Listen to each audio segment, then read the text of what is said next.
생각은 용기로 값을 매길 수 있다. 그러니까 생각 중에 가장 가치 있는 값어치는 저는 용기라고 얘기하는 거예요.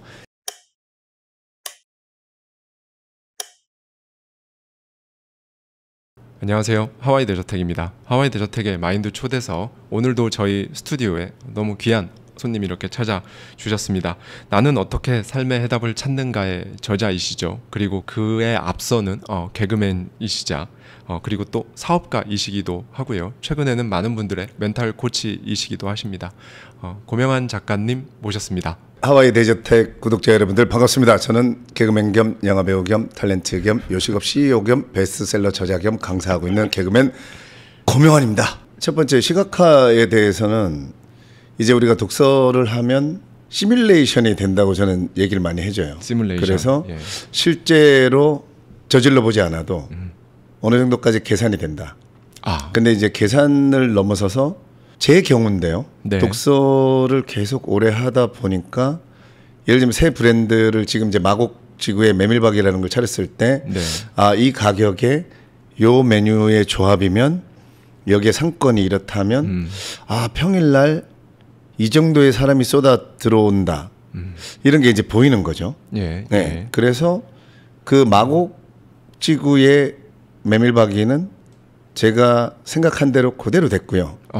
그 다음에 이제 얘기하신 하나 더가 이제 목동에 갈비집을 했는데 목동에 그게 이제 제 전문 분야가 아니에요. 저는 이제 메밀국수가 전문이고. 그렇군요. 그래서 이제 갈비집은 또 제가 이제 상상을 했죠. 그렇죠. 상상이죠. 구체적으로 시뮬레이션을 해봤는데 여기는 목동 로데오 거리고 목동역에서 1번 출구에서 한 150m고 2층이지만 이 정도는 될 것이다 라고 시뮬레이션을 했었는데 이제 그거는 좀 늦어졌어요. 목표에게 도달하는 게. 근데 그게 이제 저는 어떻게 받아들이냐면 정확하게 그 반칠한 시인의 시로 정확하게 저는 이거 이해하거든요. 그러니까 새해 첫날이라는 시가 있는데 황새는 날아서 말은 뛰어서 거북이는 걸어서 달팽이는 기어서 굼벵이는 굴러서 한날 한시 새해 첫날에 도착했다. 이런 시가 있어요. 그러니까 모두의 속도는 사실 서로 다른 거죠. 그러니까 제 메밀국수가 황새라면 이 갈비집은 내가 해보니까 달팽이 정도 되는구나. 서두를 필요 없다. 이 메밀국수집이 3개월 만에 목표에 도달했다고 해서 얘가 1년 3개월이 지났는데도 목표에 도달하지 않았다고 해서 서두를 필요 없다. 이 갈비집의 속도는 언제냐? 얘 속도에 맞는 누구나 새해 첫날은 오거든요. 누구나 태양은 뜨고. 근데 이제 우린 그거를 태양을 너무 심지어 끌어당기고 싶어 하죠. 빨리 뜨게 하고 싶어 한단 말이에요. 그게 우리나라 사람들이 저는 제일 큰 문제라고 생각합니다. 그래서 태양을 빨리 끌어당기려고 하니까 조급해지죠. 그래서 무리수를 두게 되고 그러면 저도 갈비집에서 이상한 이벤트를 하게 되고 이상한 홍보를 하게 되고 이상한 마케팅을 하게 되고 아니면 생각한 것만큼 수익이 안 난다? 그러면 재료를 바꾸게 되죠. 좀 더 저렴하고 뭐 이런 것들로. 메뉴도 막 바꿔본다든지. 그러니까 우리 요식업은 메뉴가 늘어나는 순간 그러니까 요식업 하시는 분들이 이렇게 생각하시면 돼요. 본인들의 가게가 지금 메뉴가 계속 늘어나고 있다. 그러면 잘못 가고 있는 겁니다. 정확합니다, 이건. 백종원 대표님하고도 그 결을 같이. 이거는 해보면 압니다. 왜냐하면 일례로 지금 여름이니까 하나 예로 들어보면 저는 다니다가 냉면을 팔지 않던 집인데 갑자기 5월 말부터 냉면 게시 이렇게 써놓으면 저는 그거를 장사 안 됨 물을 읽어요. 왜냐하면 요식업 안 해보신 분들도 알 텐데 냉면을 하려면 주방에 집기가 엄청 큰 것들이 들어와야 돼요.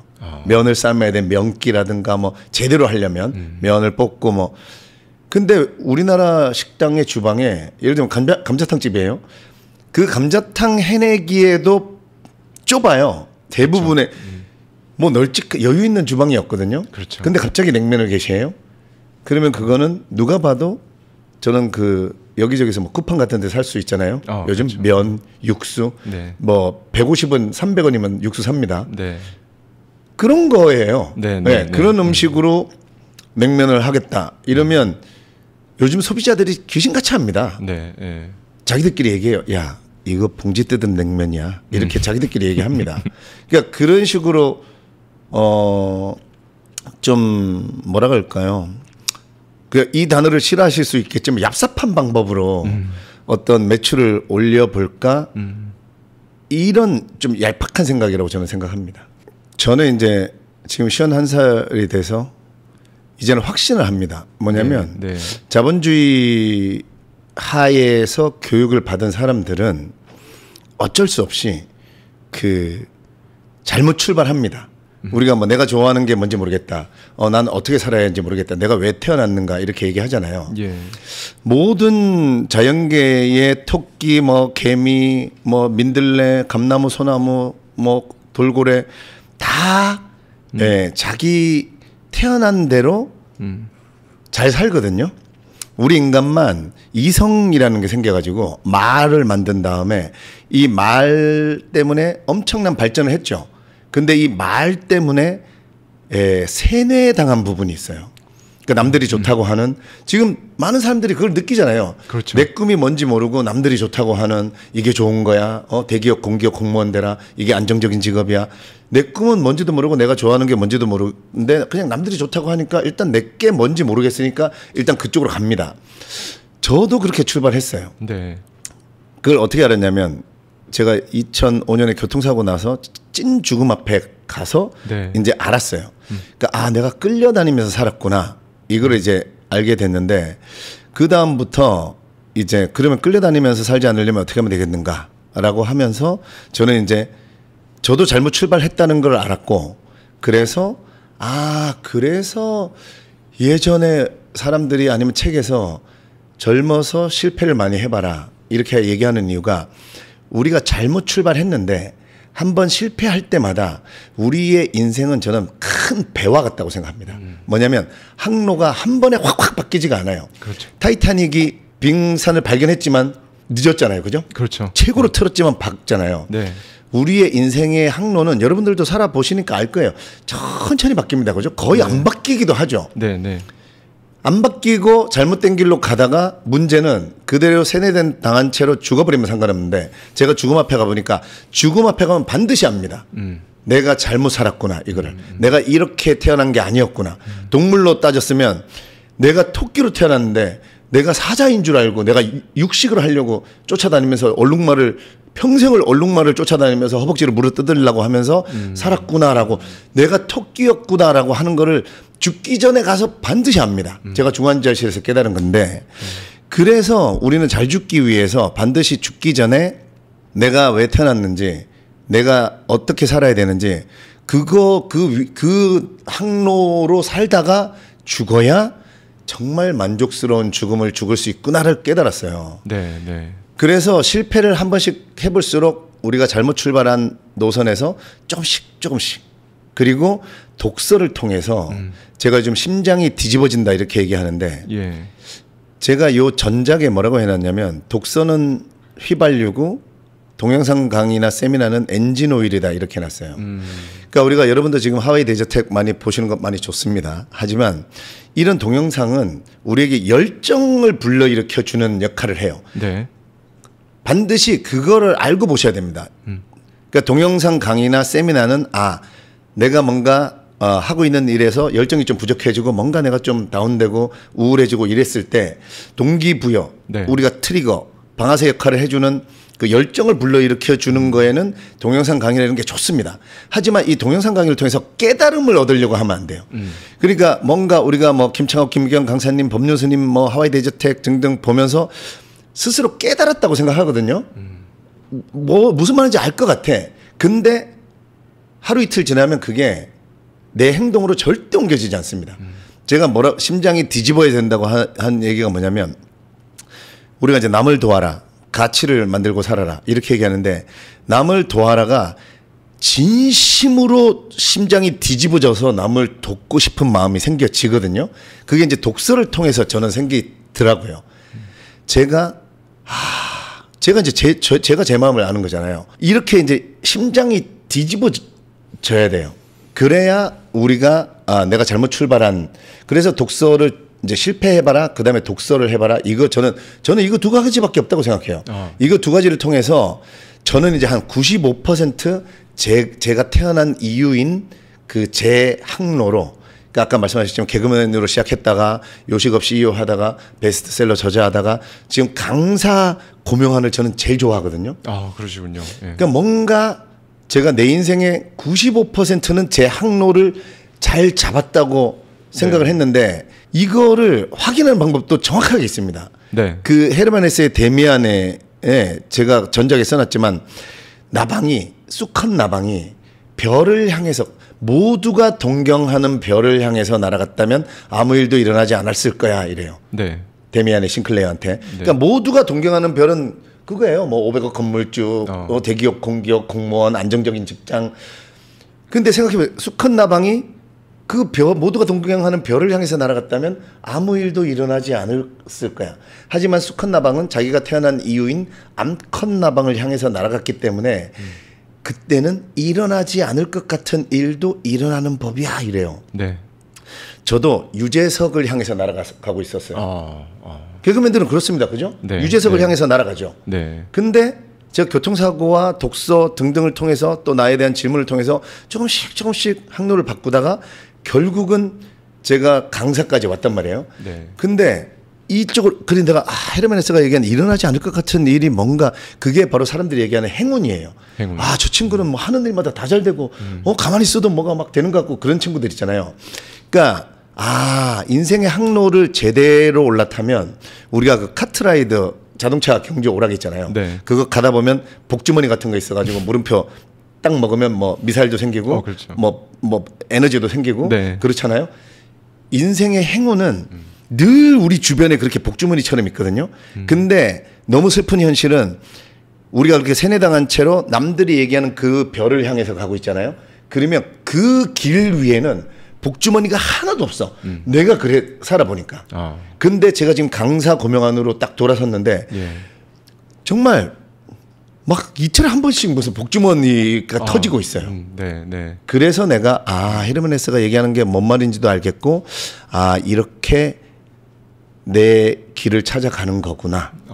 제가 이제 요식업 한 지 오래됐으니까 요식업에 도전하고 싶으신 분들이 저한테 와가지고 아이디어를 얘기합니다. 예를 들면 고깃집이라고 하면 무슨 돼지고기 부위별로 해가지고 한 판 쫙 해가지고 저렴하게 하고, 인테리어를 레트로 느낌으로 해서 드럼통에다가 쫙 해서 소주맛 나게 쫙 하고, 그 다음에 또 뭐 반찬도 지금 뭐 예를 들면 서울에서 잠수교집이라고 제일 잘 나가는데 거기에 뭐 계란말이, 떡볶이 등등 이런 거보다 더 이렇게 깔끔하게 해가지고 다 해놓고 해서 막 음악도 무슨 힙하게 막, 그리고 그 하이볼 요즘 유행이니까 무슨 막 별의별 하이볼, 막걸리 하이볼까지 팔고 막 이러면서 쫙 그런 얘기들을 해요. 네. 100명 중에 100명이 밝은 부분만 얘기해요. 저도 그랬었거든요. 그래서 성공을 못하는구나 라고 이제는 확신합니다. 왜냐하면 해답은 제가 고통 속에라고 얘기했고, 하와이 대저택님도 지금 그런 결로 얘기하셨는데, 우리 인생의 해답은요, 그런 장사가 잘 되고 뭐 돈이 잘 벌리고 이것만 상상해서 덤벼가지고 절대 안 되고, 이 현실, 고통, 시련, 여기를 더 상상하고 알아낼 수 있어야 돼요. 그러니까 돼지고기집을 했을 때 그 돼지기름 때문에 하수구가 얼마나 막히고, 사실 우리는 여러분들 성공하시려면 반드시 어두운 쪽, 우리가 근데 저는 어두운 쪽, 고통, 시련 이런 거를 제발 뭐 열정, 안락함, 쾌락, 행복, 나중에 살아보면 여러분 같은 말입니다. 그냥 이걸 뭉뚱그려서 조던 피터슨이 질서너머에서 뭐라 그랬냐면, 그냥 이거 다 합쳐서 그냥 삶이다 이렇게 얘기해요. 그러니까 우리는 이 자본주의 교육 자체가 그렇긴 해요. 좋은 쪽만, 행복한 거, 뭐 내 거만 막, 왜냐면 소비를 조장하기 위해서 계속 그러는데 반드시 고통 쪽을 먼저 바라봐야지. 그래서 얘기하신 것처럼 이 고통, 영혼을 갈아 넣음 이쪽을 바라보고 덤벼들고 접근해야 뭐든지 이룰 수 있는 거지. 그냥 파랑새만 보고 덤벼들다가는 그냥 똑같아지는 거죠, 남들하고. 네. 본의 아니게 이제 교통사고가 크게 났었어가지고 네. 삼성의료원에서 고명환 씨 지금 1초 후에 당신 심장이 터져서 죽을 수 있으니까 빨리 유언하고 빨리 정리할 거 있으면 정리하라 그래서 그렇게 따져보면 죽음의 1초 전까지 갔다 온 거예요, 그죠? 제 마인드는. 하여튼 그리고 중환자실 갔다가 일반 병동 와가지고 깨달은 거는 내가 34년 동안 거의 끌려다니면서 살았구나를 알게 됐어요. 찐 죽음 앞에 가서. 제 인생을 바꿔준 위대한 질문이 그 일반 병동에서 아까 얘기했지만 그렇다면 명환아 끌려다니면서 살지 않으려면 어떻게 하면 되겠느냐. 이거를 저한테 질문을 던지자마자 그래서 질문의 힘이 너무 위대합니다.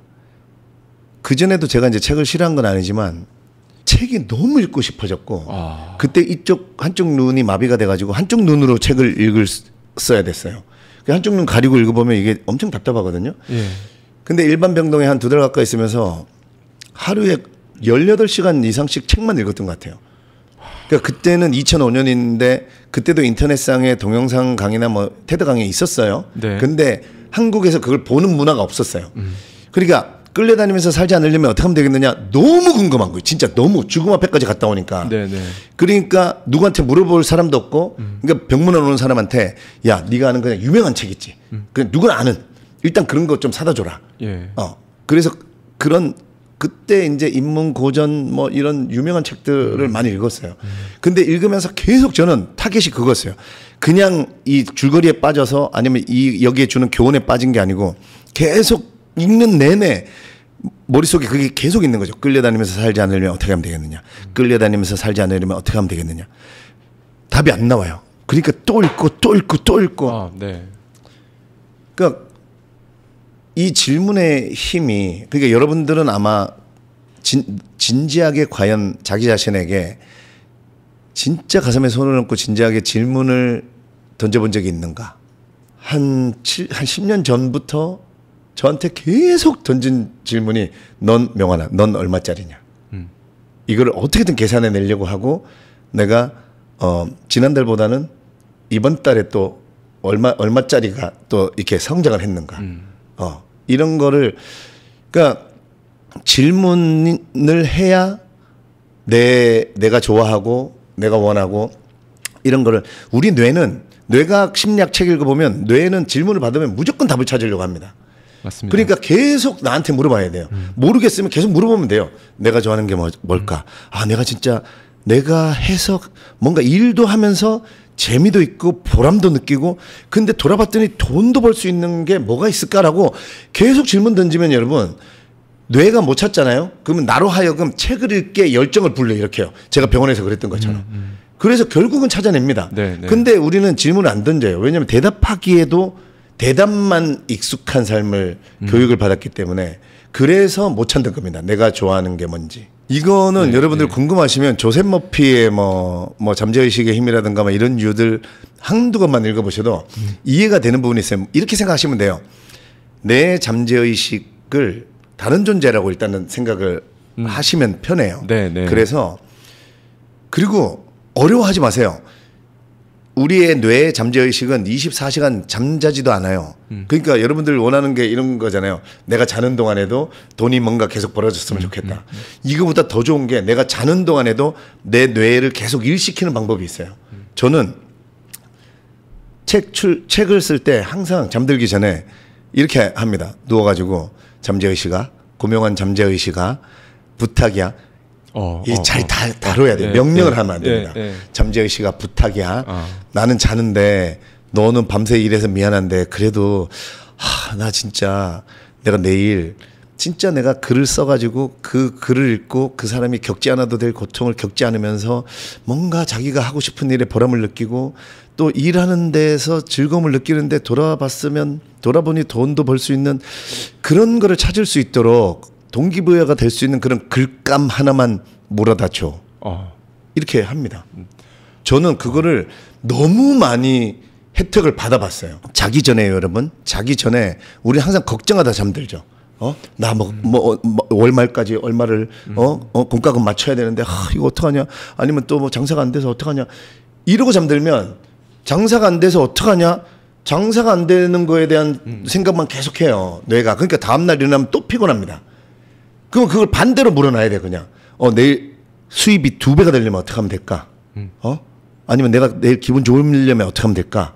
나도 좀 열정이 계속 좀 매일매일 의욕이 팍 불러 이렇게 켜지려면 어떻게 하면 될까? 이래 놓으면 우리 뇌는 아침에 그 기분으로 일어나거든요. 그래서 자기 전에 독서를 한 줄이라도 하는 게 좋다는 이유가 핸드폰 보다가 잠들면 그게 계속 그냥 소비적인 내 뇌를 그냥 굉장히 그 미디어라든가 어떤 강렬한 그런 거에 세뇌시키는 그런 거고 이 뇌를 뭔가 쉬게 한다든가 창의적으로 만들 수 있는 그런 게 없어요. 그래서 핸드폰 보다가 잠들면 안 좋은 거예요.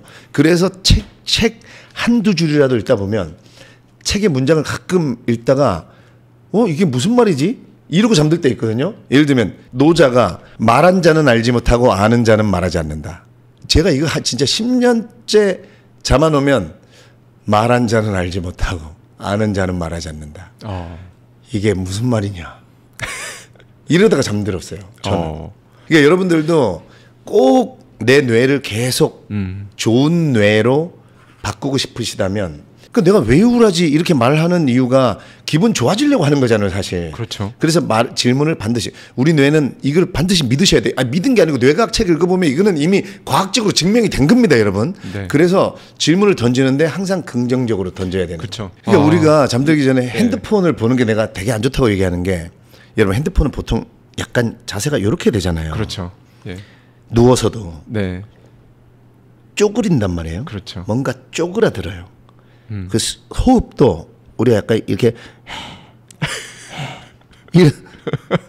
뭔가 침울한 느낌이에요. 핸드폰 보는 자세는 약간 음침한 느낌. 우리가 왜 여러분들이 이런 거 인정하시죠? 내가 기분이 좋아져서 웃기도 하지만 웃음 치료사분들 왜 영상 보면 그냥 기분이 좋든 말든 그냥 자 웃으세요, 따라 웃으세요. 웃다 보면 기분 좋아지기도 합니다. 그렇잖아요. 그래요. 그러니까 핸드폰 보면서 내가 침울한 자세, 침울한 호흡으로 계속 있잖아요. 요 자세로. 그러면 우린 침울해져요. 그러니까 잘 때도 그럼 책이라도 읽기 싫으시면 저는 미소라도 짓다가 잠드세요. 그러면 훨씬 컨디션이 좋습니다. 그러니까 핸드폰 놓고 딱 누워가지고 이렇게 생각해보세요. 이렇게 침울하게 이렇게 하고 있다 잠드는 거랑 이렇게 해서 딱 미소 지으면서 잠들면 밤새 우리 뇌는 그 미소 지음 속에서 있다가 다음날 아침에 그 기분으로 일어나져요. 파이어족도 마찬가지입니다. 네.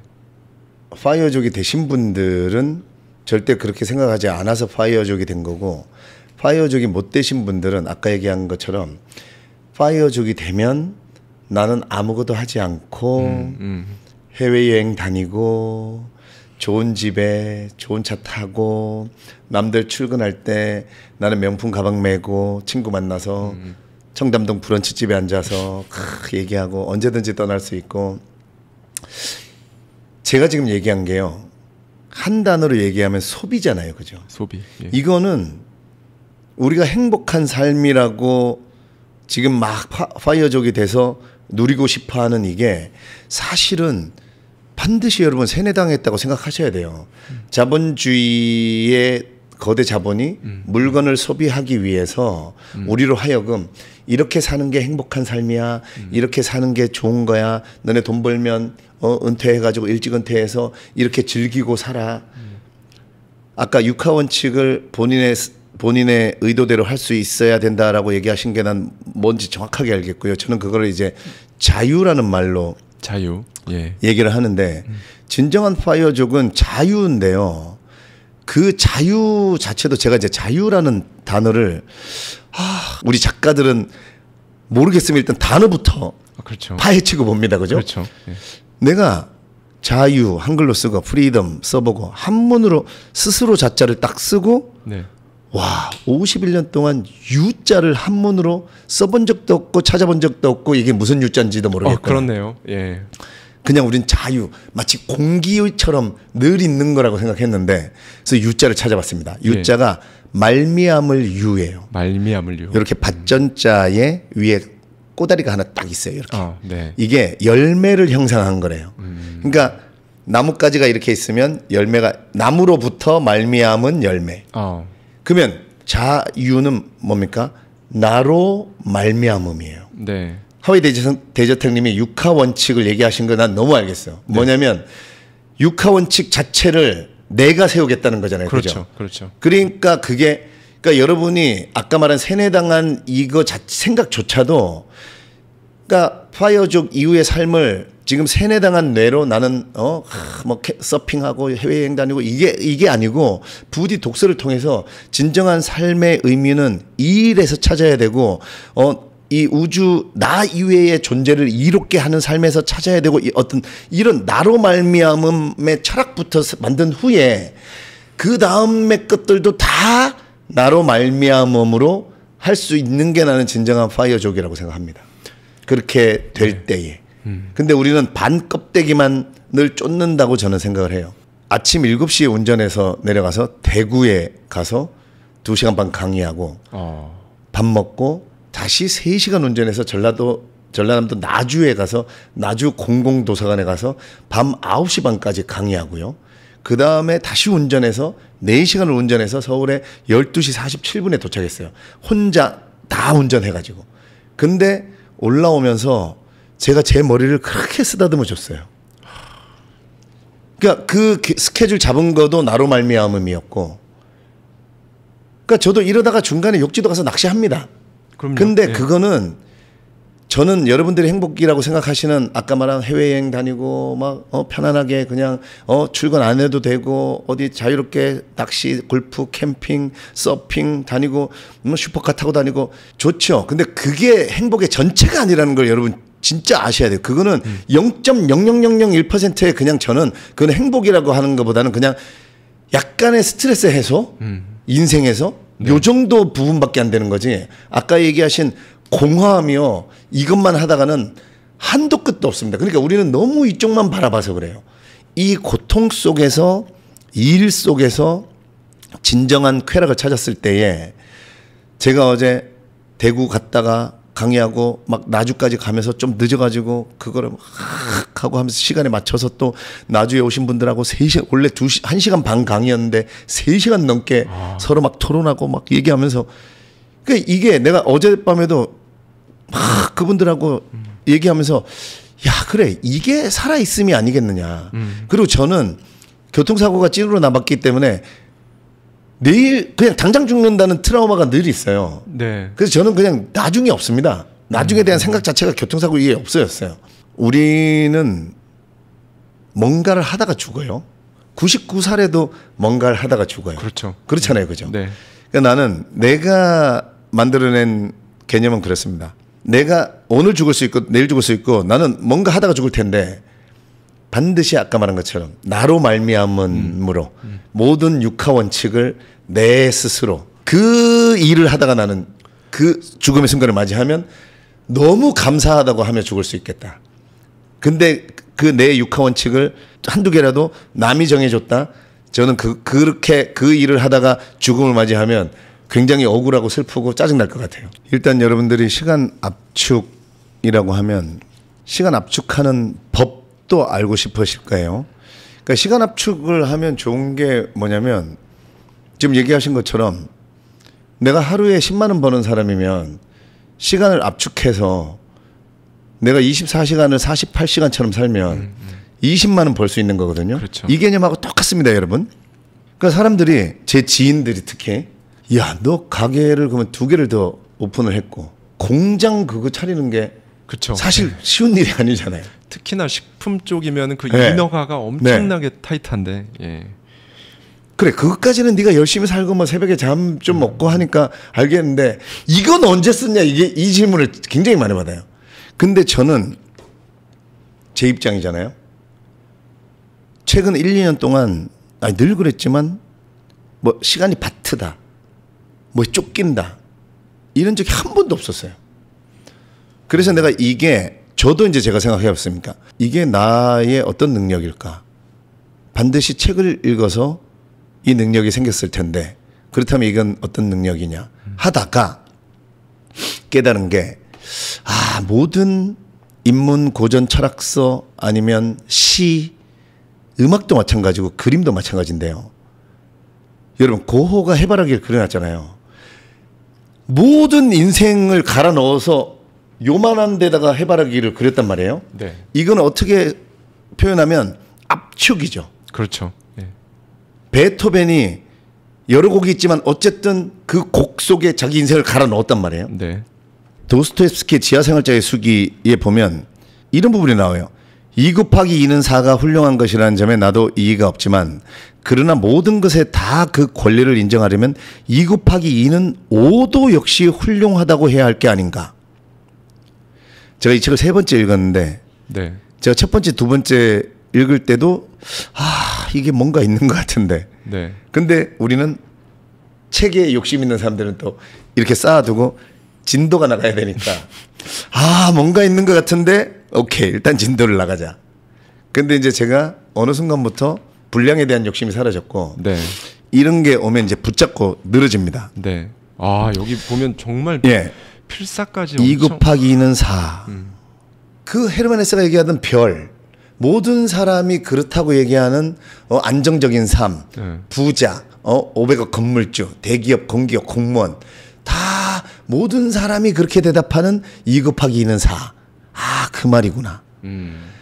그래 거기에는 훌륭하다는 것에는 나도 의의가 없지만 도스토옙스키도 자기의 의견을 지금만 얘기하면 이건 아니야 라고 얘기하면 또 말을 안 들어줄 거니까 그래 너네가 생각하는 것도 인정해 줄게. 하지만 그러나 모든 것에 다 그 권리를 인정하려면 2 곱하기 2는 5도 역시 훌륭하다고 해야 하는 게 아니냐. 이거에 대해서 도스토옙스키는 그냥 뭔지 모르겠지만 나만의 변덕 이렇게 써놨어요. 하고 싶은 걸 어쩌겠는가. 뭔지 모르겠지만 나만의 변덕 하고 싶은 걸 어쩌겠는가. 이게 여러분 소명이에요. 그러니까 이런 거를 압축을 저는 이걸 압축이라고 생각하거든요. 우리가 왜 압축 파일을 풀잖아요. 네. 어떤 프로그램으로 그 압축 파일을 풀면 그 프로그램을 통해서 우리가 압축을 하기도 하잖아요. 그죠? 그렇죠. 똑같은 겁니다. 그러니까 우리가 이 독서를 통해서 그러니까 저처럼 이렇게 설명해 줄 수도 있어요. 근데 왜 설명을 안 해주냐면 제가 아까 말한 거예요. 동영상과 세미나의 폐해예요. 다 설명해 줘 버리면 뭔지는 알겠어. 이해는 되는데 깨달음이 없어서 행동으로 옮겨지지가 않아.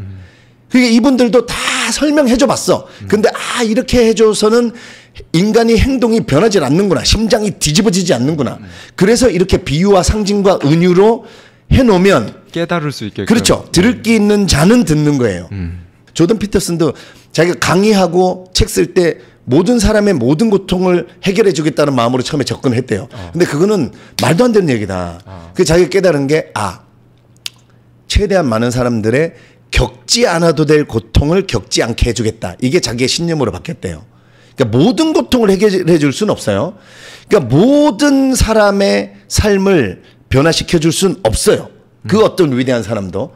그러니까 이들이 찾아낸 방법이 성경도 마찬가지고 비유와 상징과 은유로 해놓으면 들을 게 있는 자들은 이걸 2 곱하기 2는 4, 2 곱하기 2는 5 이 압축을 풀어낸 자는 남들이 다 손해라고 해도 내가 나만의 길을 가게 되고 결국은 죽음 앞에 갔을 때 죽음 앞에 간 사람들이 제일 후회하는 게 좀 더 나로 살지 못한 거, 좀 더 남을 사랑하지 못한 거. 이 얘기 하거든. 전 세계인들의 공통이.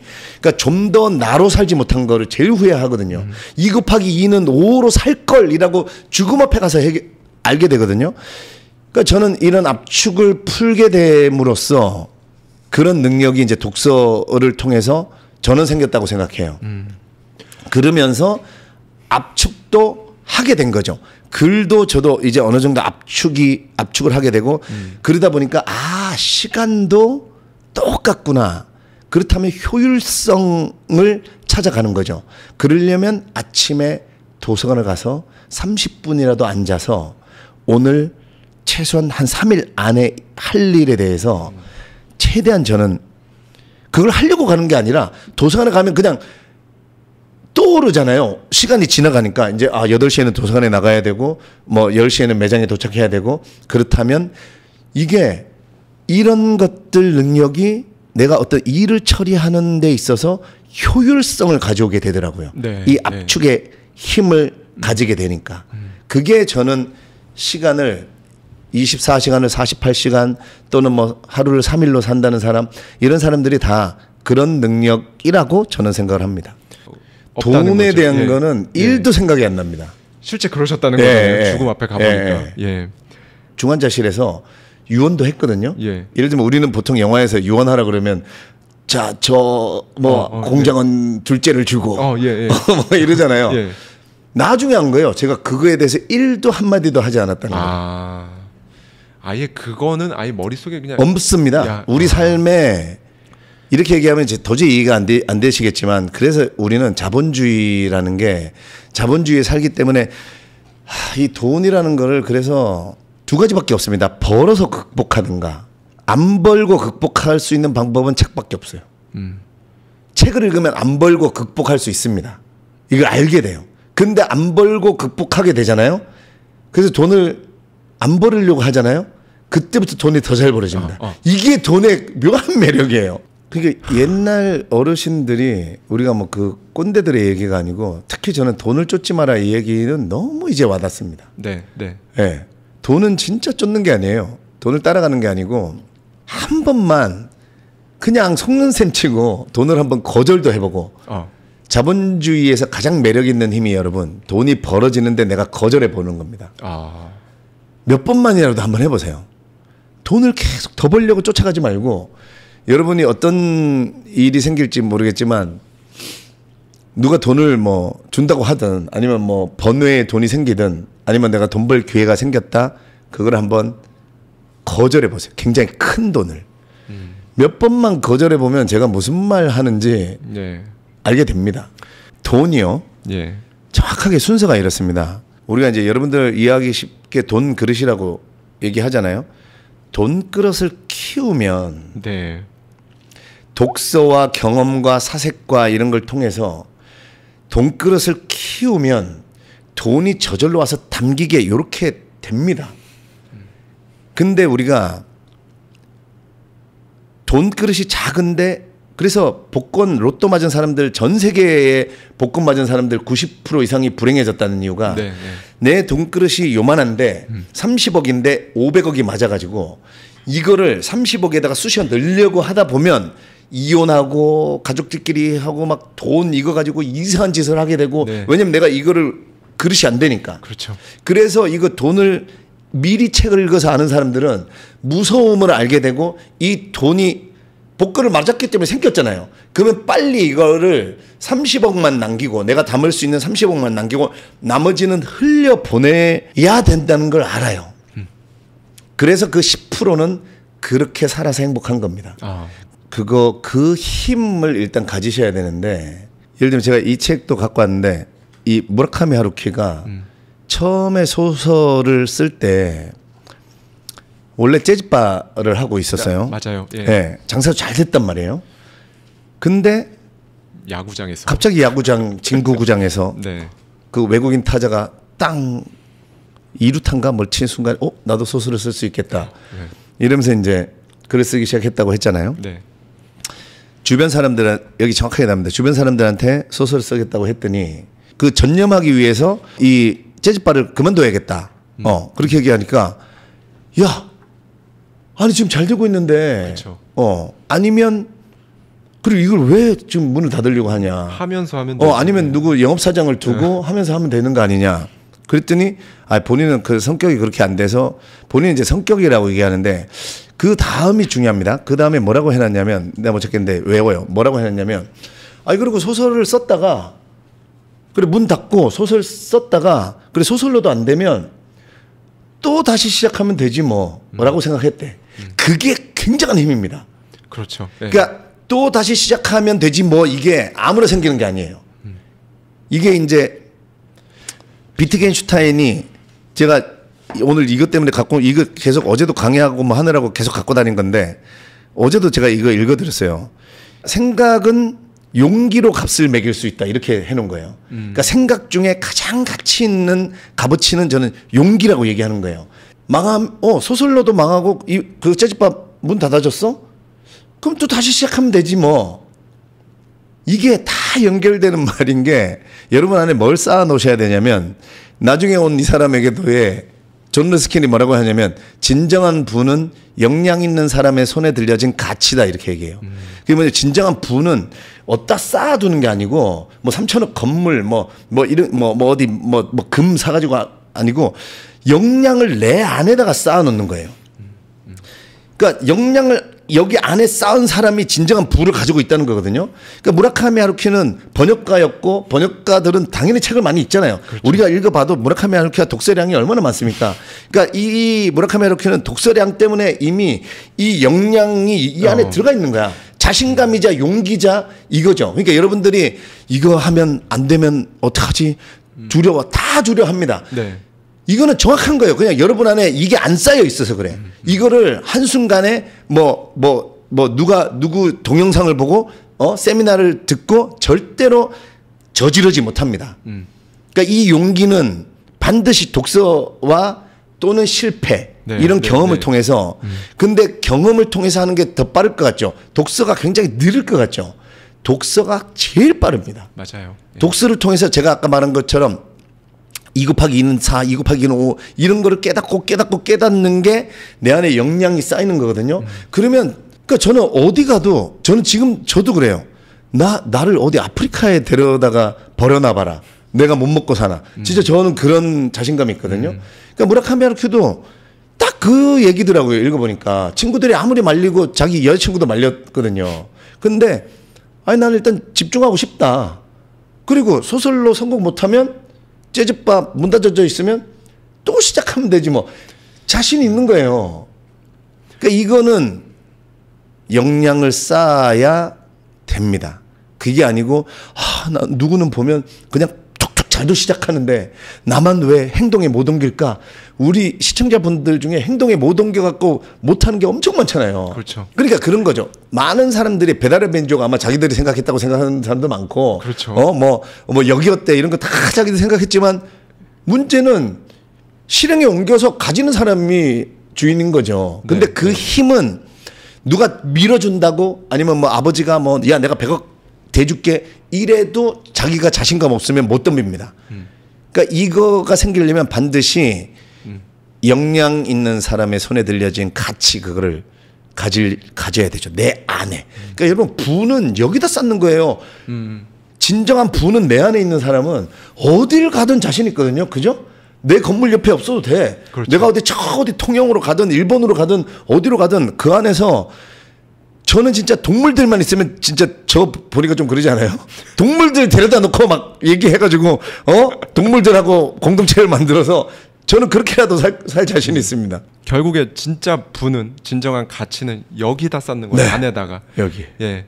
독서에서부터 그게 출발점이고 그게 쌓여 있으면 어느 순간 나도 모르게 무라카미 하루키가 갑자기 어느 날 그냥 소설을 써야겠다. 소설을 썼던 것처럼. 네.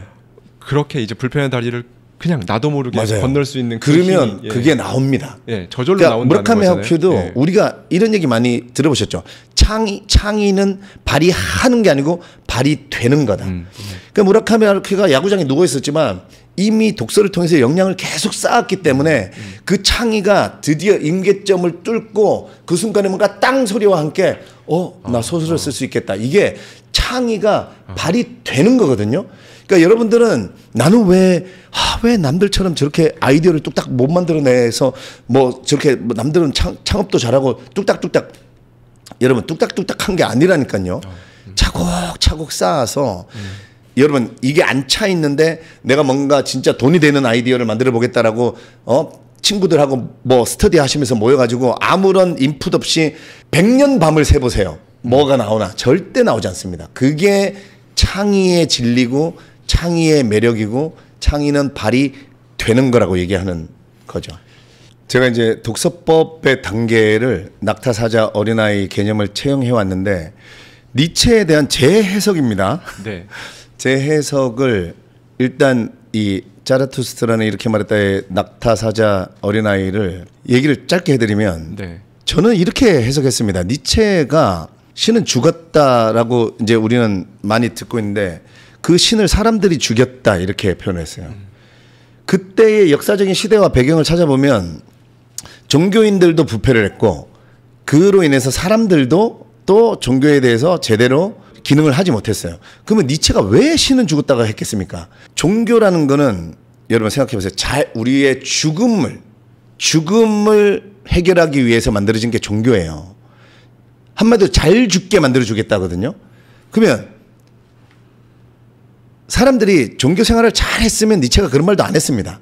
근데 니체는 종교가 죽음을 잘 해결해 주고 있었는데 이게 제 역할이 안 되니까 그러면 사람들에게 잘 죽도록 뭔가 개념을 만들어줘야겠다. 그게 낙타사자 어린아이예요. 너네 어린아이 단계까지 제발 간 후에 죽음을 맞이해야 아까 내가 말한 것처럼 나답게 살 걸, 좀 더 나로 살지 못한 거, 남을 사랑하지 못한 거, 이거, 여러분, 후회를 안고 죽는다는 게 가장 비참한 죽음이잖아요.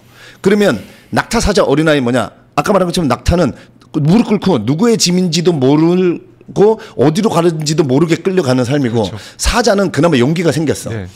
지금 우리 현대인들이 사자의 삶을 사는 거예요. 근데 문제는 뭐냐면 내 삶, 내 욕심, 내 재산, 내 쾌락, 내 거만 누리다가 살다가 가면 또 지금 앞에 가면 후회해요. 그러면 어린아이 단계까지 가라고 하는 게 뭐냐면 어린아이 단계 여러분 제가 아까 말한 세뇌당하지 않은 그냥 딱 태어났을 때 이거를 그러니까 우리가 진짜 맑은 상태 제가 처음에 그랬잖아요. 토끼는 토끼대로 살고 사자는 사자대로 살고 민들레는 민들레로 살 수 있는 이유가 아무런 그 부끄러움 남과의 비교하는 마음 이런 거 남들이 만들어 놓은 이렇게 사는 게 좋은 거야 하는 그거가 없잖아요. 민들레나 토끼나. 네. 그렇기 때문에 왜 살아야 되고 어떻게 살아야 되고 나답게 살아야 되고 하는 걸 이것 말고는 다 자기대로 살아요. 그러니까 사자 때도 아직도 모른다는 거죠. 니체의 얘기는. 돈 다 가지고 권력 가지고 가졌어도 네 머릿속에는 아직 진짜 그렇죠. 그거를 모르는 거야. 그러니까 그 돈으로 너는 원래 되게 남들을 도와준 사자였어. 근데 그걸 모르잖아요. 그래서 그 너머의 태초의 어린아이 상태인 모든 걸 보면 즐겁고 신기하고 남을 도와주고 싶고 정말 연결이 이렇게 되는군요. 그래서 이 단계를 잘 넘어가기 위해서 저는 사실 독서는 빨리 갈 수는 없는데요. 인생 항상 우리가 이제 강의하면 작가님 책 많이 읽으셨으니까 인생책은 뭐예요? 물어봐요. 네네네. 여러분 인생책을 물어보시는 분의 심리를 가로 열고 여러분도 가만히 생각해 보시면 이겁니다. 좀 더 빨리 알고 싶어요. 그렇잖아요. 제일 베스트만 한번 읽어. 고명환 네가 3,000권을 읽어서 뭔가 지금 잘 살고 있는 것 같은데 그 중에 한 권을 보면 뭔가 그걸 읽으면 나도 거기에서 그런 건 없고요. 여러분에게 독서를 통해서 낙타사자 어린아이로 그나마 잘 갈 수 있는 방법을 제가 이제 3가지만 제 책에서 잠깐 소개해드리면 독서도 알고 해야 되거든요. 그렇죠. 그리고 독서를 이런 사람도 있잖아요. 진짜 저도 책 읽고 싶은데 안 돼요. 뭐 이렇게 하는데 원래 낙타 단계 때는 다 졸립니다. 그거 알아야 돼. 그게 독서의 낙타 단계 때는 낙타는 또 똑같아요. 낙타는 뭔지도 모르고 어디로 가는지도 모르기 때문에 그냥 유명한 책 읽으면 돼요. 네. 근데 그때 알아야 될 게 제가 이제 제가 만들어낸 단어인데 그 예전에 뭐 뇌색임 이런 영어법 있었잖아요. 네네. 그래서 제가 뇌속임 독서법인데 일단 어린아이들부터 부모님들이 이걸 해주시면 전 너무 좋다고 생각해요. 뭐냐면 우리의 뇌는 내가 계속 이거를 자주 만지잖아요. 그러면 얘가 착하고 친하나?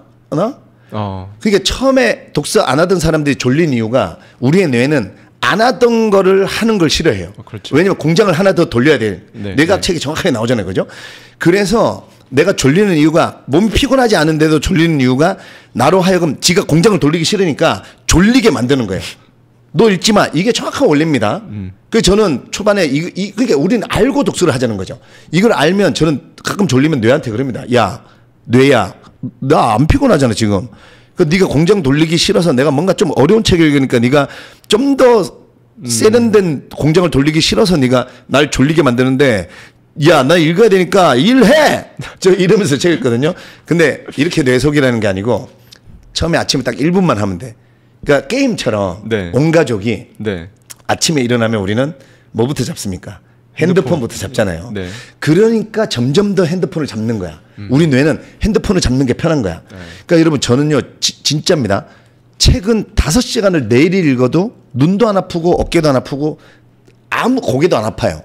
근데 저는 핸드폰을 30분만 보면 눈 아프고 여기 목 아프고 이럽니다. 왜냐면 내 뇌는 책 읽는 거에 훨씬 익숙해져서 그래요. 네, 네. 그러면 뇌를 속여서 익숙하게 만드는 방법을 제가 만든 건데 아침에 일어나서 1분을 온 가족이 자 핸드폰 야 핸드폰 만질 뻔했어 큰일 날 뻔했다. 자 우리 아무 책이나 가져와. 예. 이래서 일단 만집니다. 오감으로 뇌를 속이는 거야. 네. 책을 이렇게 만져. 그다음에 이렇게 자 이렇게 하면 책 종이 냄새도 나고 그렇죠. 그다음에 책장 소리도 들리고 그다음에 반드시 엄마도 한 줄 읽어줄 테니까 우리 뭐 철수도 나한테 한 줄 읽어줘 이래가지고 아무데나 펴가지고 뭐 통치와 합력은 만유의 생명의 법칙이고 무정부 상태와 경쟁은 만유의 죽음의 법칙이다. 됐어. 이제 가서 놀아.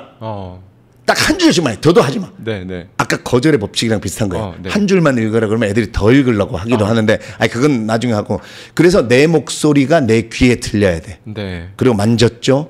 그리고 책 냄새 맡았죠. 이거를 하루 1분이면 되잖아요. 그렇죠. 근데 이것도 한 달 했다고 되는 건 아닙니다. 그냥 게임처럼 습관처럼 루틴이 되도록 최소 6개월 이상 1년 정도만 진짜 해주시면 1분이면 되니까. 그렇죠. 그러면 이 낙타 단계를 쉽게 넘어갈 수 있어요. 뭐냐면 내 뇌가 얘는 책하고 친했던 애구나. 그러니까 책 읽을 때 공장을 새로 짓거나 할 필요가 없고 공장이 수월하게 돌아가니까 안 졸리게 만들고 책을 거부하는 힘이 없어져요. 이거 하나랑 또 하나는 독서에 좀 더 이제 사자 단계로 올라가고 싶다 이러시면 제가 아까 말한 뭐 노자가 말한 말한 자는 알지 못하고 아는 자는 말하지 않는다. 생각의 값어치는 용기로 매긴다. 이런 거를 얼른 그런 책 많아요. 그러니까 책을 독서를 하실 때 진도를 나간다고 생각하지 마시고 그렇죠. 빨리 생각할 한 문장을 오늘 찾아내겠다. 그래가지고 아까 말한 저 2 곱하기 2는 4, 2 곱하기 2는 5 이런 걸 붙잡고 왔다 갔다 하면서 계속 생각하는 게 아니고 전철 타거나 아니면 화장실에 있거나 이럴 때 그냥 생각할 수 있는 한 문장을 그게 없으시다면 시 제가 아까 말한 반칠한 시인의 시라든가 네. 우리가 뭐 많이 읽어본 시들 뭐 김춘수의 꽃이라든가 뭐 아는 시들도 있잖아요. 학교 다닐 때 그런 거 그때는 시험 공부하느라고 지겨웠지만 지금은 그냥 이렇게 되뇌어 보는 겁니다. 왜냐면 이렇게 생각을 함으로써 여러분 이게 얼마나 큰 자산이고 이 세상을 이기는 힘이고 세상을 높은 곳에서 보게 돼요. 무슨 말이냐면 생각의 깊이가 사유의 시선이 높아지면 여러분들 백종원 아저씨가 여러분하고 같이 식당을 차려서 했을 때 백종원 아저씨가 100번 하면 100번 다 이길 거라는 거 여러분도 인정하시죠? 그게 뭐냐면 여러분이 인정하는 게 뭐냐면 백종원 아저씨는 요식업에 대해서는 나보다는 생각의 높이가 높다는 걸 우리는 누구나 인정하잖아요. 그죠? 네. 그것처럼 모든 세상의 사유의 시선이 높아지면 그래서 워렌 버핏이 나는 주가를 인문학을 통해서 예측한다 이게 인문학을 통해서 그냥 전체의 인간들이 지금 전쟁이 끝나고 전염병이 끝나갈 때쯤에는 사람들은 이런 소비를 하고 이런 걸 좋아하고 이렇게 돼가고 있고 지금 AI가 이렇게 발전하고 웹 3.0 시대가 이렇게 열려가면 이런 식으로 금리가 흘러가고 이렇게 되는구나. 이 흐름이 보이는 거거든요. 그렇죠. 그러니까 이거를 보려면 지식으로 보는 게 아닙니다, 여러분. 지식은 0.1%고 지혜를 가지고 봐야 되거든. 이 지혜는 이런 문장들을 가지고 제가 아까 말한 압축을 푸는 힘이 생기는 것처럼 문장을 가지고 자꾸 걸어다니면서 핸드폰 보지 마시고 제발. 아니면 핸드폰에서라도 문장을 찾으세요. 그거는 괜찮아. 핸드폰에 보면 왜 명언록 이런 거 진짜 도움 됩니다. 그렇죠. 그거를 대신에 한 문장만 받고 빨리빨리 하고 그거를 종이에다가 써. 안 외워지잖아. 그렇죠. 짧아도. 그렇죠. 안 외워지죠. 제가 코로나 때도 저도 원래 코로나 때 스테이 하려고 했거든요. 뭐냐 버티자. 네. 근데 카네기가 바람이 불지 않는 날에도 바람개비를 돌게 하려면 내가 바람개비를 들고 앞으로 달리면 된다. 그래. 제가 이거를 읽고 와 며칠을 그래 바람개비를 들고 제가 며칠 딱 지난 다음에 그 가게를 차린 거예요. 그 마곡에 있는 그 메밀박이 그 계약을 그 코로나 거의 한참 마스크 쓰고 다닐 때 가서 마스크 쓰고 가서 계약한 거예요. 그러니까 아무도 저도 그때는 용기가 없었고 제가 세상을 보는 시선으로 맞아요 그게 버텨야지 일단 금리도 안 좋아질 거고 FOMC가 막 이제 코로나 끝날 때 이제 인플레이션을 잡기 위해서 막 이제 금리 어쩌고 근데 지금 해놓고 보니까요 그 카네기의 그 말을 혼자 사색하고 며칠을 감동받고 계속 바람개비 그렇지 내가 뛰는 장면을 생각하고 하다가 그래 여기서 멈추는 게 아니야 명환아 버티지 마 대신에 무모하게 바람개비를 돌리지 않아요 뭐 막 10억 100억 던진 게 아니거든요 근데 지금 해놓으니까 역시나 이제 경기 좋아지고 하면 이미 이제 홍보되고 하면서 경기 좋아지기 시작하면서 차리면 늦는 거 알죠 그렇죠 네 그러니까 이런 식으로 사색할 수 있는 문장을 하나씩 가지고 더 이제 어린아이 단계까지 올라가고 싶으시면 여러분이 책이 10권 있든 20권 있든 상관없는데 나만의 무기고를 만들어라 내가 써놨는데 저는 딱 3섹터가 있거든요. 그러니까 이쪽에 예를 들면 아까 이런 나중에 오는 이 사람에게도 이런 유들이 들어있는 인문 고전 철학 그러니까 평생 읽어야 될 책 그러니까 저는 집에 한 3,000권 정도 책이 있는데요. 여기에 따로 한 300권 정도의 제 무기고가 있어요.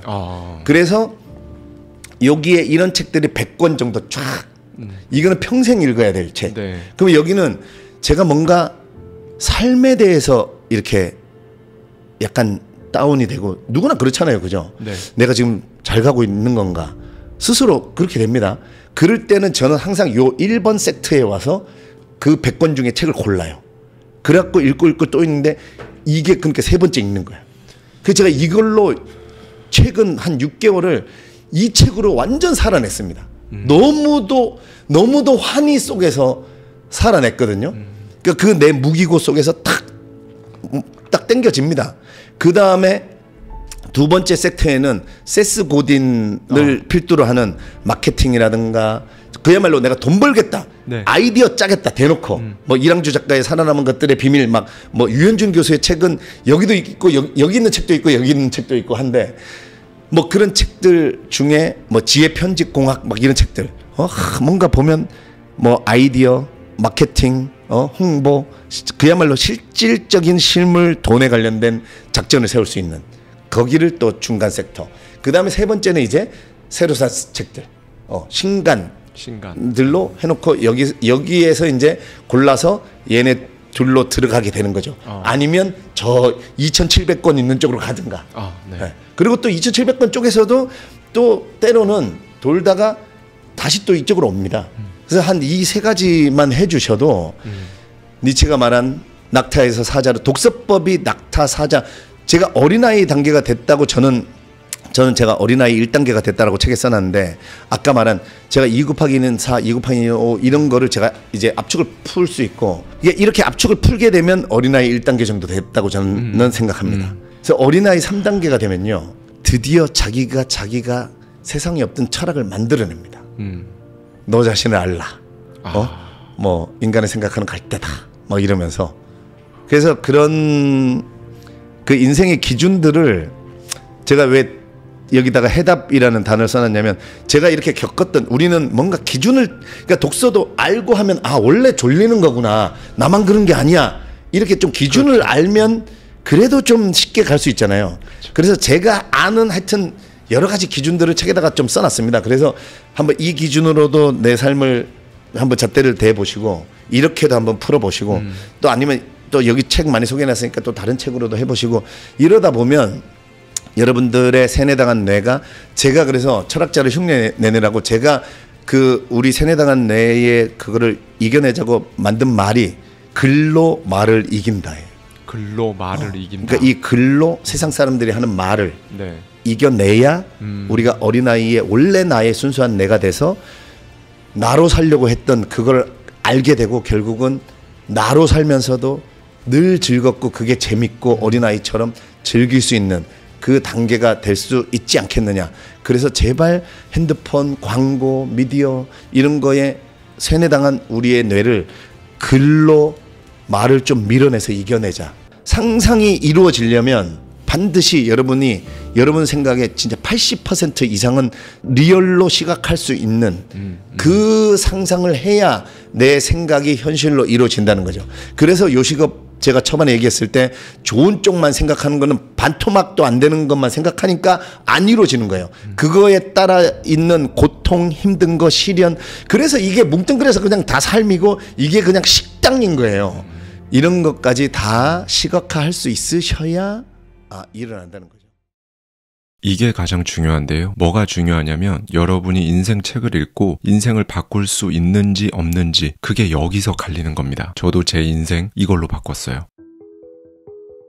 안녕하세요. 하와이 대저택입니다. 제가 1년에 책을 한 100권 정도씩 읽거든요. 읽는 장르도 다양합니다. 책을 본격적으로 읽기 시작했을 때는 거의 다 투자서 위주였어요. 부동산, 그중에서도 아파트 투자와 관련된 책들로 시작을 했죠. 그 후에 경매, 공매, 토지, 꼬마 빌딩 관련 책들을 다 읽고 나서 주식, 그중에서도 미국 주식과 관련된 책들을 읽기 시작했었고요. 그런데 읽다 보니까 금리, 테이퍼링, 양적 완화, 숏 스퀴즈 같은 주식이나 경제 용어들 막 나오는 거예요. 그래서 기본적인 경제 서적부터 시작해서 거시경제 서적까지 읽게 됐죠. 그리고 어느 정도 투자 관련 서적들을 다 읽었다 싶은 시점부터는 이제 심리학, 자기계발, 뇌과학, 마인드 관련 서적들을 더 많이 읽게 됐어요. 그렇게 읽은 책들 중에는 정말 제 인생을 송두리째 바꿔버린 책들도 있고요. 반면에 생각했던 거하고 내용이 다르거나 기대에 못 미쳐서 굉장히 실망한 책들도 많았습니다. 제가 이 얘기를 드리는 이유는요, 저처럼 책 많이 읽으세요 이런 말씀을 드리고자 하는 게 전혀 아니고요. 오늘 영상 제목처럼 제가 나이 30 먹고도 백수였거든요. 그리고 그 늦은 나이에 백수 탈출하고 불과 몇 년 있다가 1억 사기당했어요. 전재산 다 날린 거죠. 그런데 40살이 된 지금 저는 경제적 자유를 이루고 이렇게 파이어족이 됐거든요. 얼마 전에 누가 저에게 이런 질문을 주시더라고요. 어떻게 그렇게 할 수 있었냐고 말이죠. 그 질문을 듣고 저는 정말 1초의 망설임도 없이 책으로 그렇게 했습니다 라고 대답했어요. 10년이 안 되는 시간 동안 저도 했는데 저는 그냥 평범한 사람이거든요. 아마 여러분 웬만한 분들은 다 저보다 잘하실 거예요. 여러분 누구나, 정말 누구든 책 한 권으로 그 속에 있는 딱 한 문장만으로도 인생을 통째로 바꿀 수 있다는 걸 꼭 말씀드리고 싶어요. 어떤 책이 스스로한테 너무 좋다면 그 책을 내 걸로 만들어야 됩니다. 내가 소화하고 체득해서 그 저자의 생각이 아닌 내 생각으로 만드는 거죠. 읽기 전에는 저자의 생각이었지만 내 머릿속에 들어오면서 나에게 맞게 커스터마이징을 하는 거죠. 이 과정을 거치면 이제 나만의 생각이 되는 거예요.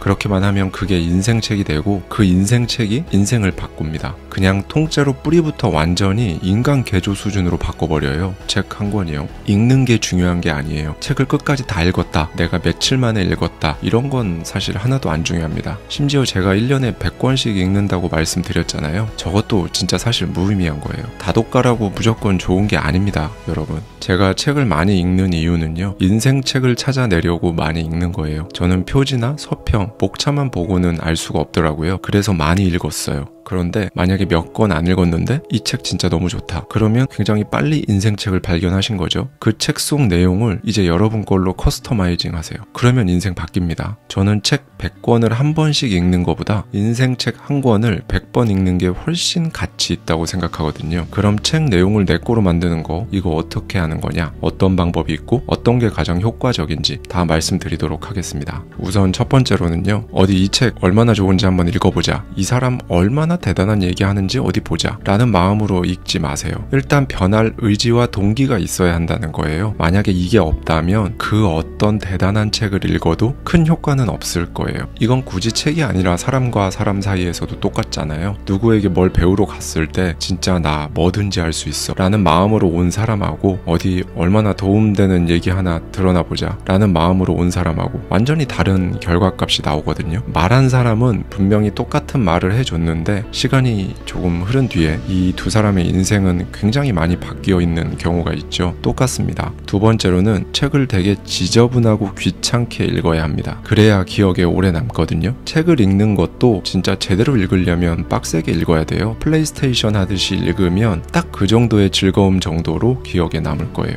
그냥 읽지 말고 일단 책을 지저분하게 읽으세요. 최대한 깨끗하게 읽고 나서 알라딘을 팔아야지 라고 생각하시는 분들도 꽤 있던데요. 뭐 그저 그런 책이라면 그러셔도 되지만 우리는 지금 인생책 이야기하고 있잖아요. 그리고 인생을 바꾸는 이야기하고 있으니까 그런 경우에는 지저분하게 읽으세요. 줄을 긋고 형광펜에 하이라이트를 치고 막 읽다가 아 맞아 나도 이런 비슷한 생각했었는데, 또는 와 이거 보니까 그때 내가 그렇게 했던 게 잘했던 거구나, 내가 그땐 그래서 안 됐었구나, 이런 생각이 딱 들 때마다 책에다가 직접 메모도 하시고요. 그리고 페이지에 하단을 접고 상단도 접고 이렇게 지저분하게 읽으세요. 실제로 이렇게 하면서 보는 게 기억에 오래 남고요. 나중에 다시 볼 때 이렇게 한 거랑 안 한 거는 엄청난 차이가 있습니다. 그리고 귀찮게 읽어야 한다는 건 제가 개인적으로 느낀 습득의 정도를 보면 그냥 책을 넘기면서 읽는 게 100%라고 하면요, 오디오북은 60% 정도 머리에 들어오는 것 같더라고요. 방금 전 말씀드린 것처럼 지저분하게 책을 읽었을 때는 110% 정도, 책을 읽으면서 읽고 나서 바로 노트북이나 패드에 타이핑으로 내용을 정리하는 게 120% 정도, 그리고 마지막으로 직접 손으로 써서 정리하는 게 140% 정도의 효율로 저 개인적으로는 느꼈었습니다. 근데 직접 손으로 쓰는 건 시간이 정말 진짜 오래 걸리거든요. 그래서 가장 추천하지만 현실적으로는 노트북이나 패드 아니면 스마트폰에 내용을 정리해 놓으시는 것만으로도 충분하다라고 말씀드리고 싶어요. 이렇게 정리를 해 놓으면 나만의 요약본이 한 권 생기는 거예요. 저자가 정리한 핵심 내용보다 스스로 직접 정리한 나만의 요약본이 훨씬 가치가 있어요. 이건 장담하는데 정리 한번 이렇게 해 놓으시면 나중에 두고두고 정말 잘했다라고 느끼실 겁니다. 세 번째로는 인생책이다 싶은 책은 여러 번 읽으셔야 한다는 겁니다. 켈리 최님은 책 시크릿을 100번 넘게 읽었다고 하시더라고요. 저는 100번까지 읽은 책은 아직 없는데요. 10번 읽은 책은 몇 권 있어요. 당연히 제 인생 책들이고요. 그 책에 대한 내용들은 나중에 기회가 되면 영상으로 한번 얘기해 보도록 하겠습니다. 일단 여러 번 읽어야 돼요. 유명한 독일 심리학자죠. 헤르만 에빙하우스의 망각 곡선에 따르면 인간은 읽고 난 후에 20분만 지나면 읽은 내용의 42%를 망각한다고 해요. 그리고 24시간이 지나면 67%, 그러니까 거의 70% 정도를 망각한다는 거예요. 한 달이 지나면 무려 80%, 두 달 후에는 90%를 까먹습니다. 그래서 우리가 예전에 읽은 책 내용들이 잘 기억이 안 나는 거예요. 정말 보석 같은 자기계발서 많거든요. 그런데 이렇게 말씀하시는 분들이 계세요. 자기계발서는 읽을 때는 뭐 다 좋은 말이구나 하는데 읽고 나서 딱 덮고 나면 남는 게 없어서 난 안 읽게 되더라. 한 번만 읽었으니까 그런 거예요. 우리 학창시절 생각해보면 부모님이나 선생님이 그렇게 복습하라고 그러셨잖아요. 그래서 그런 겁니다.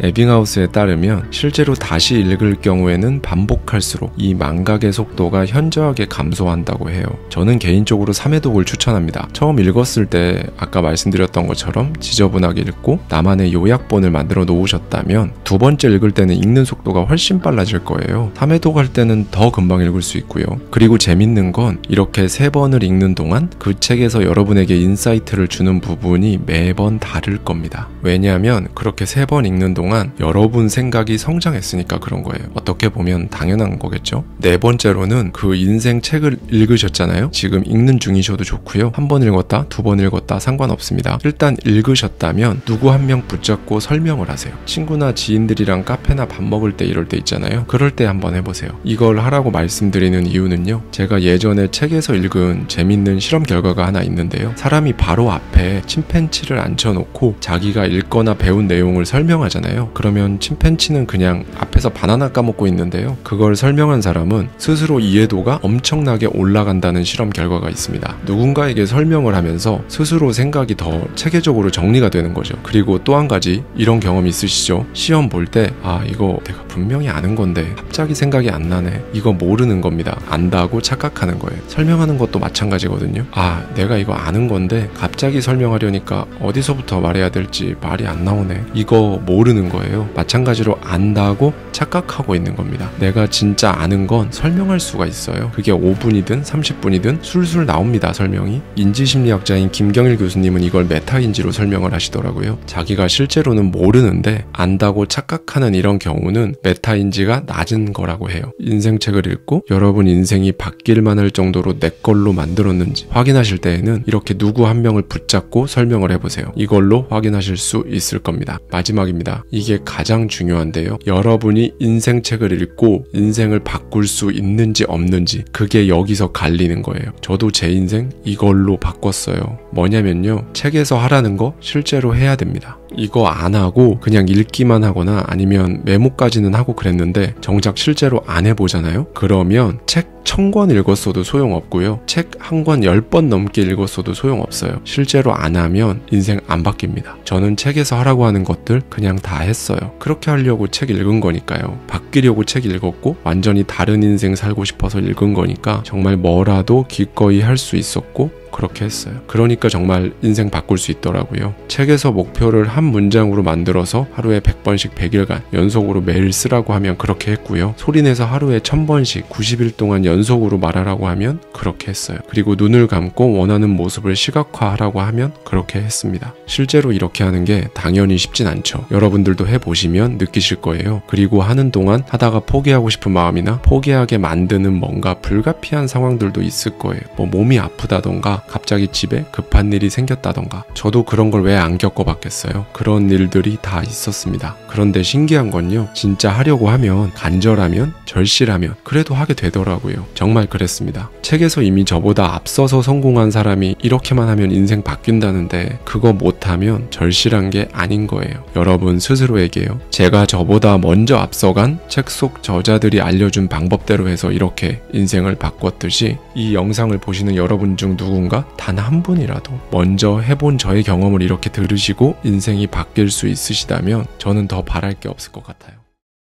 성공을 여러분의 것으로 커스터마이징 할 때 정말 딱 한 가지만 더 하시면 됩니다. 안녕하세요. 하와이 대저택입니다.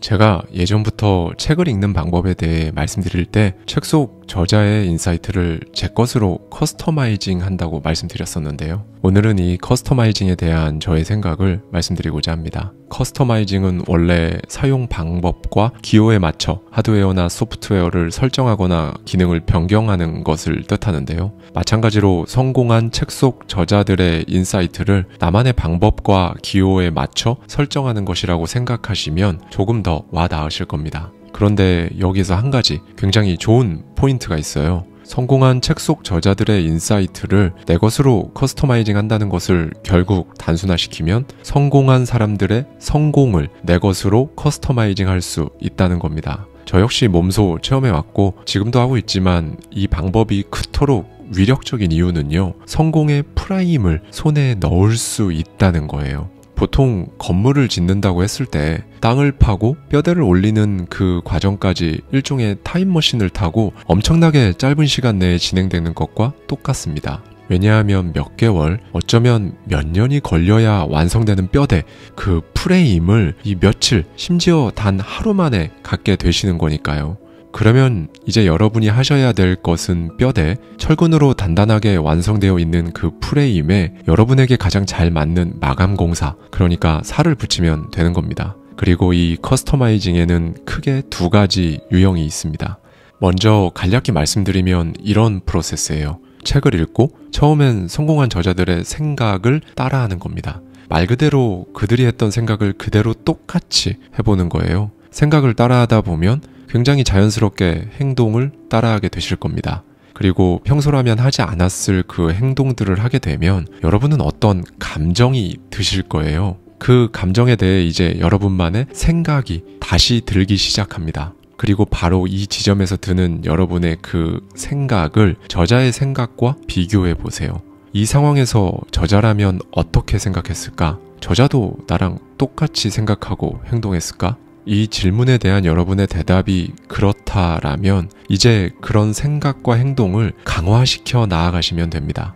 여러분만의 사정과 환경에 맞게 그런 생각과 행동을 지속해 나아가면서 점점 강화시켜 가는 거예요.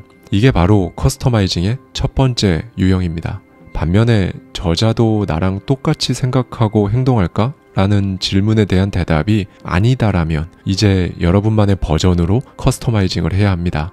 이 과정에서 동반되어야 하는 과정은 이 상황에서 저자와 내 생각 그리고 행동이 왜 다른지에 대해 반드시 생각해 보셔야 해요. 이게 커스터마이징의 두 번째 유형입니다. 그리고 이런 식으로 꼬리에 꼬리를 물고 생각을 계속해 보는 것이 커스터마이징의 핵심이기도 하고요. 네, 여러분. 영상 초반에 제가 인생책 속 저자들의 성공을 커스터마이징하는 방법을 크게 한번 말씀을 드렸었는데요. 이제 하나씩 구체적인 예시를 들어서 말씀드려 보도록 하겠습니다. 최근에 제가 론 프리드먼의 역설계라는 책을 읽었는데요. 수백 개의 논문과 각종 연구, 사례들을 바탕으로 저술한 정말 좋은 책이었어요.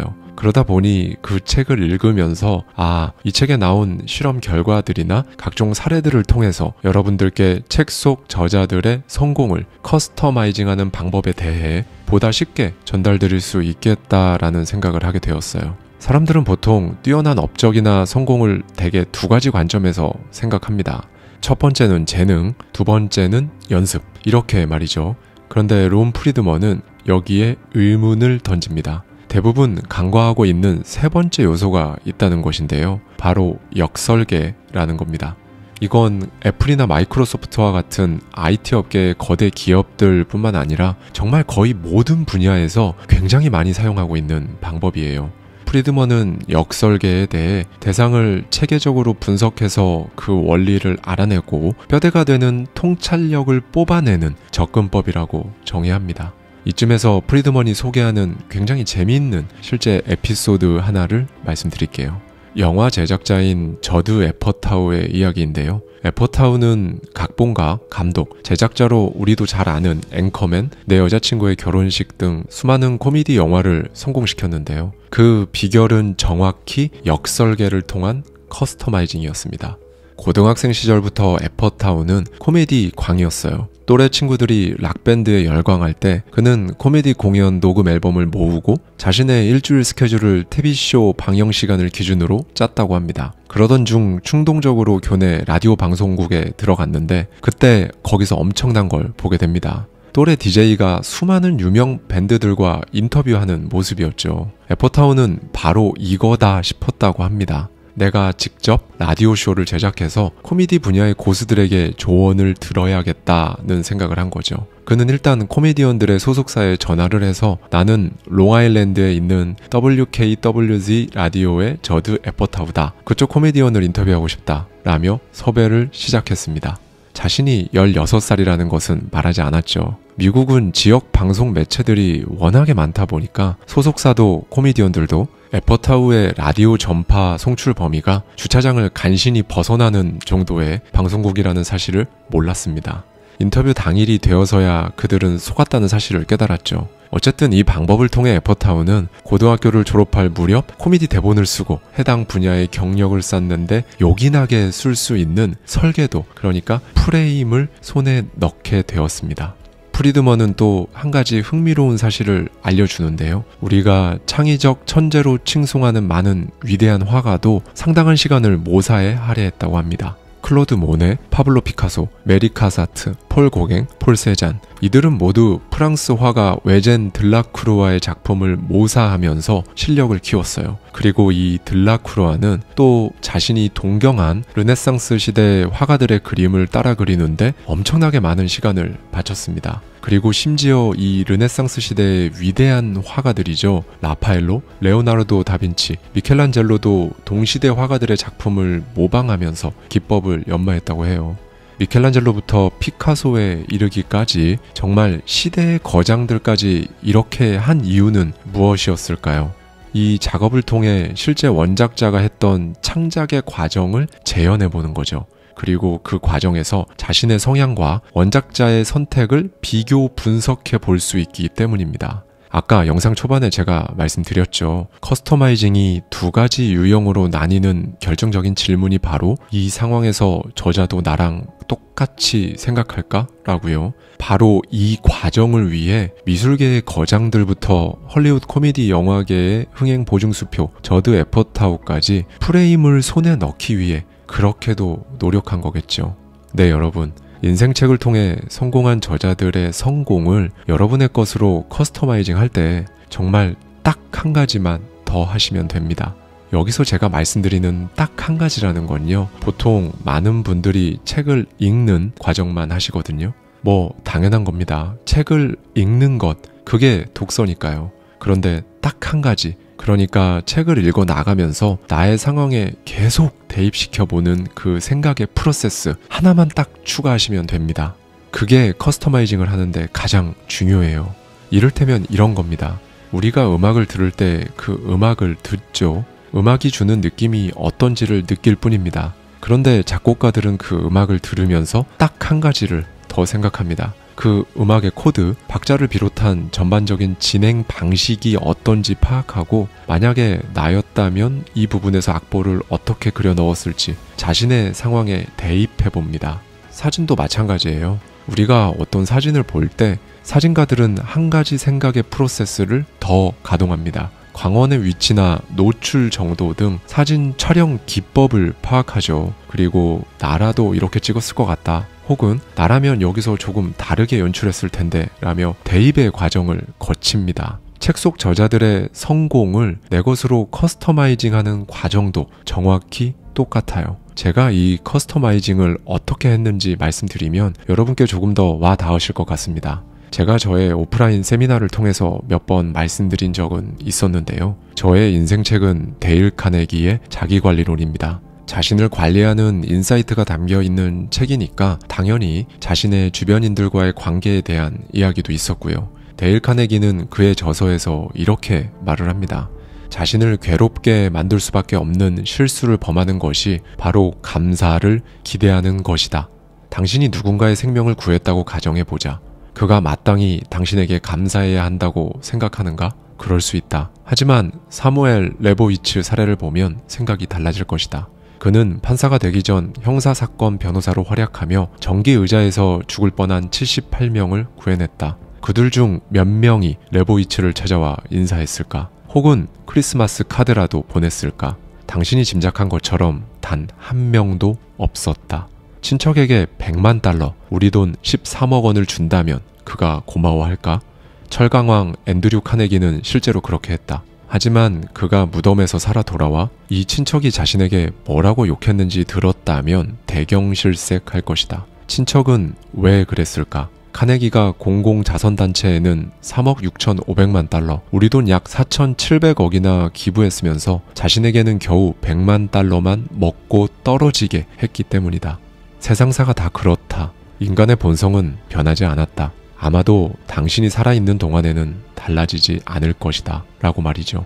전 이 부분을 정말 잊을 수가 없었습니다. 그리고 지금까지 단 하루도 잊지 않고 살아가고 있고요. 제가 직장에서 인사부서장을 하던 시절에 저는 제 아이패드 화면이 정말 너덜너덜해질 정도까지 펜으로 열심히 메모해가면서 직원들의 각종 고충을 들어줬거든요. 그리고 실제로 인사발령을 통해 부서 이동도 참 많이 시켜줬었고요.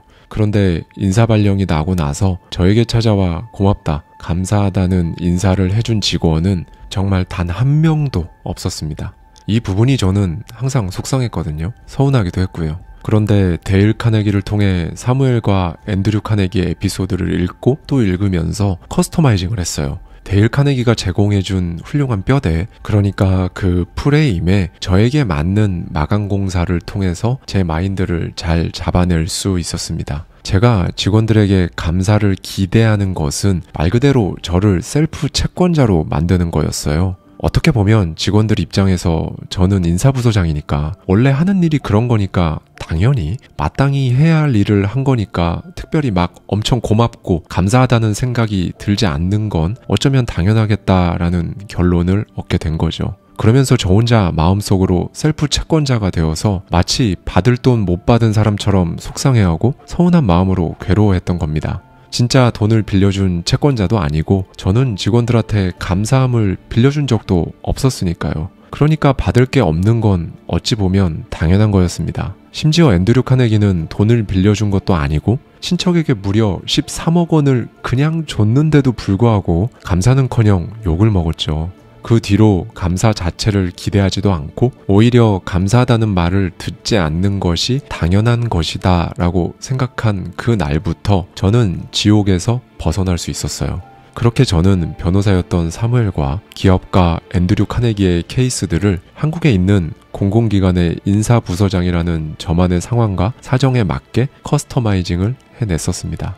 마지막으로 굉장히 놀랍기도 하고 흥미로운 연구 결과를 하나 소개해 드릴게요. 론 프리드먼은 2017년 인지과학지에 발표한 인상적인 논문에 대해 언급합니다. 도쿄대 오카다 다케시와 이시바시 겐타로가 진행한 3일간의 실험 결과예요. A그룹과 B그룹을 나누었습니다. 참가자들은 모두 단순히 주말 드로잉 워크숍이라고만 알고 있었고요. 그리고 강사는 실험 참가자들에게 그림을 그리고 나면 누가 가장 창의적인 그림을 그렸는지 평가하겠다고 안내했습니다. 그런데 여기서 강사가 말하지 않은 것이 하나 있었어요. A그룹은 3일 내내 대상물을 열심히 그리는 작업만 합니다. 반면 B그룹은 첫째 날은 A그룹과 똑같은 방식으로 하다가 둘째 날에는 저명한 화가가 그린 작품을 그대로 따라 그린 뒤 셋째 날 다시 자신의 그림 작업으로 돌아가는 과정을 거쳤습니다. 어느 그룹이 더 창의적인 작품을 만들어냈을까요? 바로 중간에 다른 화가의 그림을 그대로 따라 그린 작업을 했던 B그룹이 훨씬 창의적인 그림을 그려낸 겁니다. 연구 결과에 따르면 화가의 작품을 모사하는 작업이 나중에 더 창의적인 그림을 완성하는 데 기여했을 뿐만 아니라 그런 작업은 모사된 작품과 아무 관계도 없는 새로운 아이디어들을 이끌어냈다고 해요. 프리드먼은 이 부분에서 모방하는 것 그 자체와 거기에서 영감을 받아 만들어진 작품을 구분해서 생각해야 한다고 강조합니다. 특정 작품을 그대로 복제하는 작업 자체에는 그 어떤 창의성도 발휘되지 않아요. 당연하겠죠. 그리고 그런 짓은 절대로 해서도 안 되는 겁니다. 진정한 마법은 그 다음 스텝에서 일어나는 거예요. 그러니까 어떤 완성물을 주의 깊게 관찰하고 분석해서 핵심 요소를 파악한 다음 이걸 본인에게 맞게 재조립하는 과정을 거쳐야 하는 겁니다. 이런 과정은 우리 두뇌의 평상시와는 완전히 다른 프로세스를 가동시킨다고 해요. 대상을 수동적으로 관람하거나 소비할 때와는 다르게 일단 모방을 하려면 고도의 집중력으로 미묘한 디테일과 숨겨진 기법을 찾아내야 하고 그렇게 할 수밖에 없게 되기 때문입니다. 그리고 그 과정에서 자신이 취하던 원래의 접근법에 의문을 품게 되는 거예요. 그리고 이런 의문이 결국 자신의 작업 방식 또는 업무 방식에 숨겨져 있던 창의성을 끄집어낼 수 있게 도와주는 겁니다. 네, 여러분. 오늘은 이걸 꼭 기억해 주셨으면 좋겠습니다. 여러분에게는 인생책이 있으신가요? 있으시다면 그 인생책을 어떻게 이용하고 계신가요? 오늘은 인생책 속 성공한 인생을 커스터마이징하는 방법에 대해 말씀드렸는데요. 말 그대로 성공 커스터마이징에 대해 생각하실 때 이렇게 생각하시면 오랫동안 잊지 않고 현명하게 커스터마이징 해 나아갈 수 있으실 겁니다. 물감이라고 생각을 해보세요. 여러분은 여러분 삶이라는 그림을 그리는 사람입니다. 그리고 인생책 속 저자들의 인사이트들은 여러분에게 주어진 물감이에요. 그 그림을 그리는데 막 1000개가 넘는 색상의 물감을 갖추고 그럴 필요까지는 없어요. 다만 24개의 물감을 옆에 놓고 그림을 그리는 사람과 단 3개의 물감만 가지고 있는 사람의 삶이라는 그림은 점차 완성에 가까워질수록 엄청난 차이를 보일 겁니다. 여러분 스스로에게 보다 다양한 색상을 선택할 수 있는 기회를 줄 수 있다면 어떨까요? 오늘은 이 부분에 대해 한 번쯤 생각해 볼 수 있는 하루가 되셨으면 좋겠습니다. 네, 여러분. 어느덧 2023년의 끝이 보이고 있습니다. 2023년. 정말 1년 내내 우리 구독자님들께서 한없는 긍정 에너지를 주신 것에 대해 정말 어떻게든 보답하고 싶었어요. 그리고 어떻게 보답해 드리는 것이 가장 좋을까 2달 넘게 많이 고민했는데요. 그 결과 크리스마스 그리고 연말 선물로 저희 구독자님들만의 커뮤니티 공간이죠. 더마인드 홈페이지에서 시간 압축 클래스를 누구든지 5일간 수강하실 수 있도록 오픈했습니다. 제가 직접 경험하고 느꼈던 것들, 그간 쓰고 읽어왔던 수천 권의 책들 속에 있던 인사이트를 녹여내고자 3달이 넘는 기간 동안 심사숙고해서 만들어낸 커리큘럼이고요. 이 클래스에서 유튜브와 책에서는 볼 수 없는 깊이를 담고자 했습니다. 그리고 첫날 단 5분 만에 2,000명 이상이 신청해 주셨는데요. 정말 올 한 해 가장 뿌듯하고 기분 좋은 순간이었어요. 더 많은 경험, 더 많은 삶, 그걸 위한 더 많은 부를 원하시는 우리 구독자님들께서 부디 이 클래스로 조금이라도 도움을 받으시길 바랍니다. 신청 방법은 아래 고정 댓글을 꼭 확인해 주시고요. 2023년 올 한 해 너무 고생 많으셨어요. 그리고 다가올 2024년 새해 복 많이 받으십시오. 감사합니다. 지금까지 하와이 대저택이었습니다.